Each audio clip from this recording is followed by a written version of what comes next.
Hey, this is Jen Rubin, editor-in-chief of The Contrarian. Very happy to welcome back Stephen Cook, who is with the Council for Foreign Relations. Welcome, Steve. Hey Good Jen, to see how you. are you? Good to see you. I am good. Trump entered on a little bit of a foreign policy high because, frankly, his emissary had helped broker what was supposed to be a three-step peace process for Israel and Hamas governing Gaza. And since that, it kind of fell apart. It kind of ended.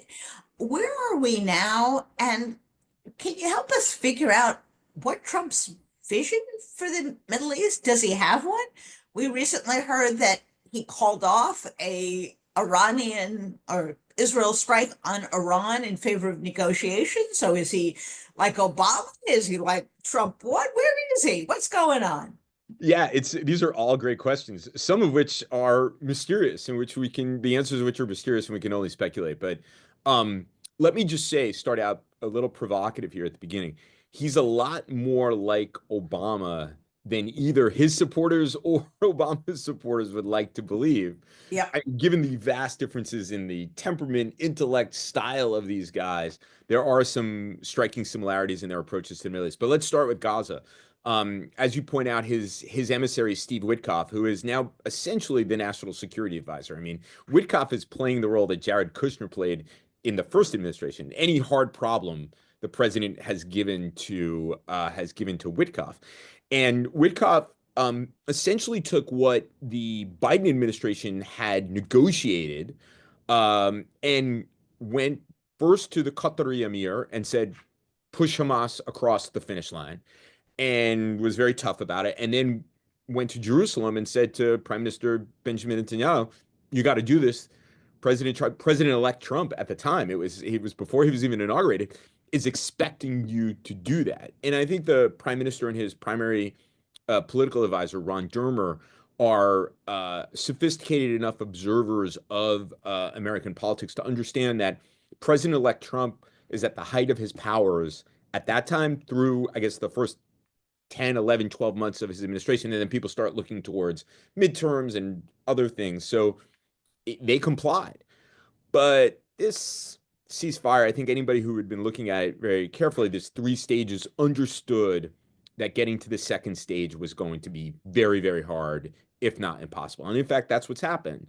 The Israeli government was under tremendous pressure from the radical right not to go forward because essentially negotiating the second stage would have been the end to the war, which is what they don't want.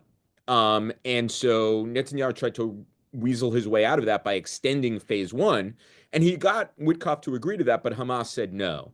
And now Hamas is under tremendous amount of military pressure. The Israelis have returned to the Gaza Strip in a very significant way.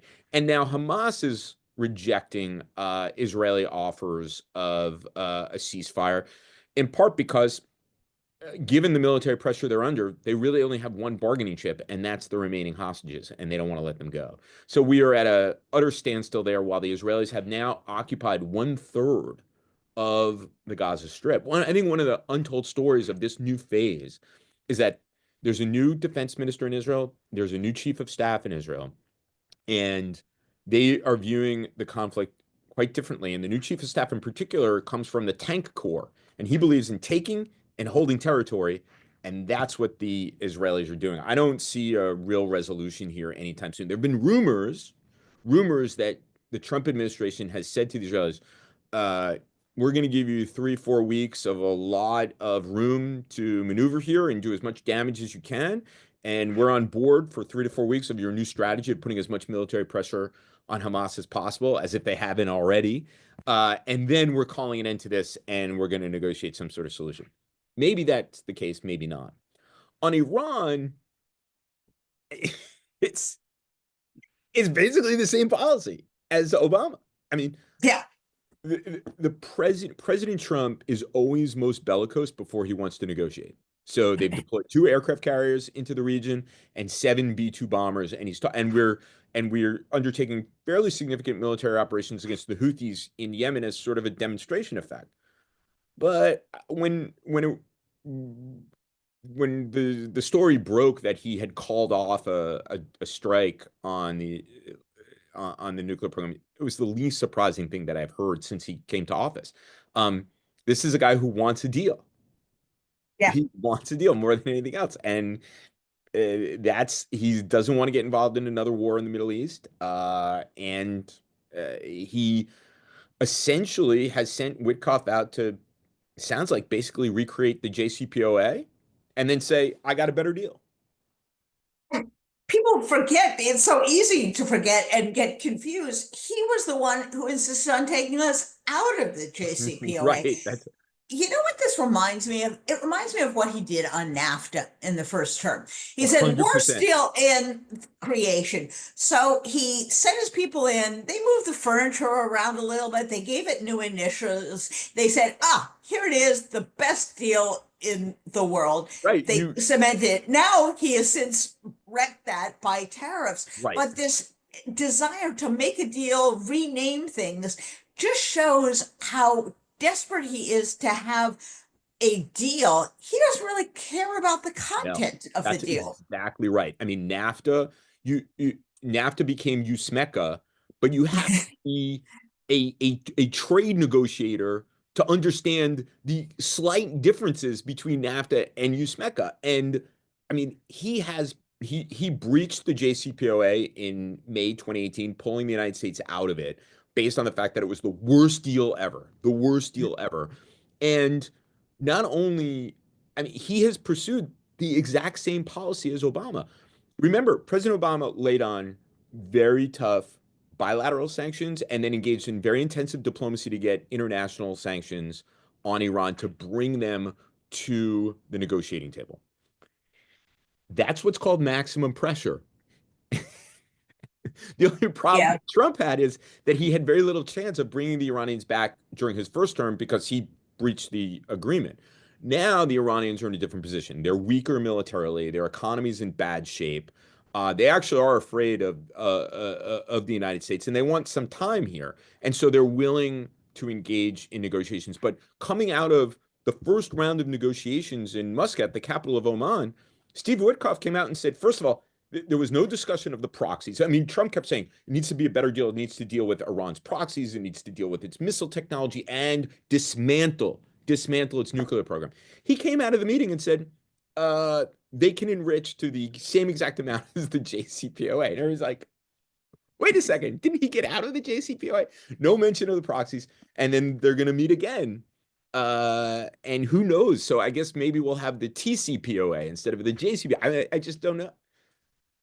What was so funny is the Iranians came out of there and said, this wasn't constructive. We don't know what they want. I have a measure of sympathy for that because it's not clear what they want and what they would Well, then take. they walked it back. I mean, they took a And lot of criticism from their allies in Congress, others who are, Iran hawks.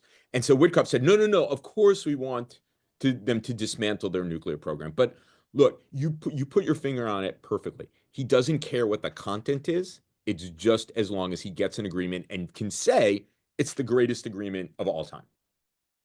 and the irony of this is that the prime minister of Israel probably thought he was making a fabulous trade. He was getting rid of Biden, who would nag him about the Palestinians, who was wedded to the JCPOA, and he was getting back the guy who wanted to bomb Iran, who said that they could dispossess the Palestinians entirely, ethnic cleansing, who thought that the Iran deal was the worst possible one. And what did he get? He's back to Obama again. And he is now between a rock and a hard place, as he was with Obama. He can't both satisfy Trump and satisfy his right wing allies because his government will fall. It's even worse than that for Netanyahu. By the way, I was in Israel in the run up to the election, and all these people were talking about, how Trump was going to save them. And I said, you guys don't understand Donald Trump at all. I said, you actually have it pretty good with Joe Biden, who has an ideological affinity for Israel. Donald Trump doesn't have an ideological affinity for Israel. He has an ideological affinity for himself. So he's going to do what's good for him, not what's good for you guys. Whereas Yeah, Biden was trying very hard to do what's good for you because he felt that. What's harder for Netanyahu now is not only is the president at kind of the height of his powers, they can't marshal their friends in Congress to oppose the president on the negotiations. The GOP is afraid of Trump. Then they're for the first time ever, Israel's underwater with the American people. yeah, So, undertaking a unilateral strike on Iran is the worst possible thing that Netanyahu could do right now because there's no doubt that Trump will punish them. No doubt. I have said in a provocative way, and I'll say it again, had the election in the United States gone the other way, the Israelis probably would have attacked Iran's nuclear program by now, yeah, figuring that Harris, in some way, shape, or form, would have accommodated herself to it. Had she not, she wouldn't have liked it. But they're actually the break on the Israelis so far is that they're afraid of Trump because they don't know what his response is because they're hip to the fact that he doesn't actually really care. exactly. So this phenomenon of bluster, of not, caring about the content of the deal, does that mean Greenland's safe from attack? Does this mean the Panama Canal is not coming back? And more importantly, how do you think it translates, if at all, to Ukraine? Yeah, I, I don't think we're gonna invade Greenland, and I'm Good. less. Well, and the thing that's so crazy about it, about all of this bluster about Greenland, is that if we went to the Danish government, a solid ally, one of our best Yes. allies in Europe, What? committed to NATO. I mean, I think pound for pound, the Danes are our best allies in Yes. Europe. They said, look, we want to negotiate greater access. We want to do this. We want to do that. They would have said, fine. They would have said, fine. All this bluster and Vance going there.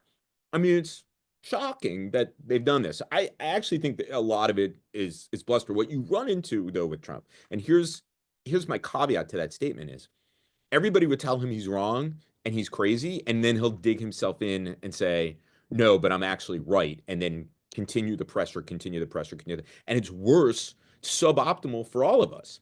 So Paris. Yeah. right. It's the same thing, or Gaza Largo. He's no, this is I'm serious about it. Although he's sort of walked that back Yeah. as it's receded from the headlines. Ukraine, this is a bit harder for me to get my head around because it's clearly personal. I mean, it's the subject of the first impeachment. They clearly have an issue with this. And then, as we know from Signalgate, these guys think that um, Europe is somehow a ward of the United States. I mean, there is something to be said that the Europeans have been free riding on the security that we provide, but they have no sense of how important Europe's security is for our own well-being, our own security, our own prosperity, and things. These are investments in our own security and prosperity, and that's why I worry so much about what we're going to do on Ukraine. It's personal, and they really don't have a fine grain or sophisticated understanding as to why we've made these investments over many years and how it has come back to us in multiples. I mean, the signal gate thing where they're like, oh, we have to get the save the Europeans yet again. What? I mean, this is a core global interest of the United States. Europe that is whole and free and Right. prosperous means that the United States is free and prosperous. It's a guarantee. It's not like we're doing anybody favors. We're doing ourselves favors. And of course, the only time that Article 5 was ever activated, it's the mutual defense, was for us For after us, 9/11. we had French air crews patrolling the airways of the United States. I mean, my goodness, this is Yes. the short-sightedness of these folks is rather extraordinary. Right. So, last question for you. Does Marco Rubio do anything? I mean, he seems to be a bit player in this play. He wanted to recede into the couch. He doesn't seem to be in the center of action. He doesn't seem to speak for the president. What is he doing? Uh, there's someone who has to occupy the office of Secretary of State, and he seems willing to do it. But as I pointed out, Witkoff is the primary foreign policy actor. Actually, no. Let me say that the president is the primary foreign policy actor, and Witkoff is his primary delegate. It's not Mike Waltz, who's the national security advisor. It's not Rubio. It's not how we traditionally think about these roles. Witkoff is his golf partner of many years, younger than Trump by I think 12 or so years, but has said over and over again when he was a young man he wanted to be Donald Trump. There's clearly trust between them. And he is, for all intents and purposes, the national security advisor and the secretary of state. I think Rubio goes out there to say things in arenas that are of less lower stakes for the United States. Someone remarked to me, well, he can be the Sergei Lavrov of the United States. Lavrov doesn't really have a lot of influence, but he is a high profile spokesman. I'm not even sure Rubio is so high profile at this point. Yeah, exactly. And if I were a foreign power, I wouldn't necessarily take anything that he says to the bank Well, because no, it's that's pretty that's what I'm meaningless. hearing. That's what I'm hearing from overseas is that, people are looking to not Rubio, not Waltz, but to Witkoff, and what the president has to say is actually what's really going on. Well, thank you for helping to clarify the Right. unclarifiable, and we'll continue to follow the twists and turns. This is nothing if not a feast for foreign policy experts as they try to figure this all out. So thanks so much. I'm sure we'll have you back real soon. Take Thanks, care. Jen. Appreciate it.